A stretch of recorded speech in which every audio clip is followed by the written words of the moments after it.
ዜና እረፍት በደቡብ ኢትዮጵያ ክልል የወሳኝ ኩነቶች ምዝገባ ኤጀንሲ ምክትል ዋና ዳይሬክተር ሆነው በማገልገል ላይ የነበሩት ወይዘሮ አዱኛ አዛዥ የተሰጣቸውን መንግስታዊ የሥራ ተልዕኳቸውን አጠናቀው በመመለስ ላይ ሳሉ ባጋጠማቸው ድንገተኛ ጥቃት ሕይወታቸው ያለፈ ሲሆን፣ ወይዘሮ አዱኛ አዛዥ የቀብር ሥነ ሥርዓት በሳውላ ከተማ በወንጌል አማኞች መካነ መቃብር ተፈጽሟል።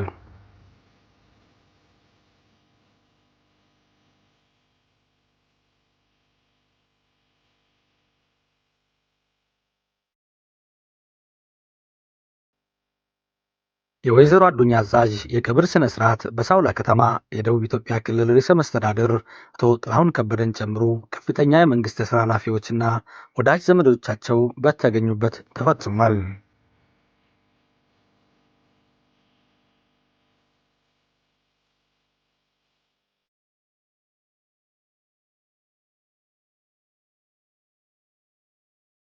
ወይዘሮ አዱኛ አዛዥ ከአባታቸው ከአቶ አዛዥ አበበና ከእናታቸው ከወይዘሮ ወርቅነሽ አይቸው በ1967 ዓ.ም በጋርዱላ ወረዳ በፋሻ ቀበሌ ተወለዱ።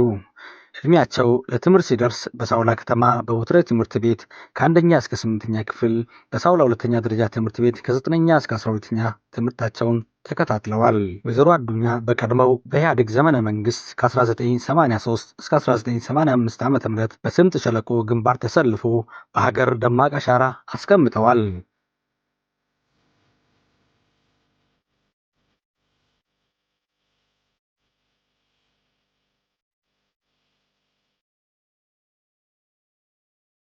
ወይዘሮ አዱኛ የጎፋን ባህል ጠንቅቆ በማጥናት በኪነ ጥበብ ዘርፉ በመሳተፍ በውዝዋዜም በአካባቢያቸውን በማስተዋወቅ ትልቅ ኃላፊነት በመወጣት ይታወቁም ነበር። ወይዘሮ አዱኛ አዛዥ መንግስት መስሪያ ቤት ለመጀመሪያ ጊዜ በሳውላ ከተማ በኦሞ ማይክሮ ፋይናንስ ተቀጥረው በታማኝነት ያገለገሉ ሲሆንም በቀጣይም በሳውላ ቤቶች ልማት ተዛውረው በባለሙያነት አገልግለው በቀድሞ የደቡብ ብሔር ብሔረሰቦች ክልል መንግስት ወደ ሐዋሳ ተዛውረው በቤቶች ልማት አስተዳደር በከፍተኛ ባለሙያነት መንግስትንና ህዝብን በታማኝነት አገልግለዋል። የትምህርት ደረጃቸው በአካውንቲንግ ሁለተኛ ዲግሪ ተምረው ያጠናቀቁ ነበሩ። ወይዘሮ አዱኛ አዛዥ የደቡብ ኢትዮጵያ ክልል በአዲስ መልክ ሲደራጅ ለስኬቱ ትልቅ አስተዋጽኦ ያበረከቱ የሀገር ባለውለታም ነበሩ። ወይዘሮ አዱኛ አዛዥ ባለትዳርና የአራት ሴት ልጆች እናትና የአምስት የልጅ ልጆች ያዩ እናት ነበሩ።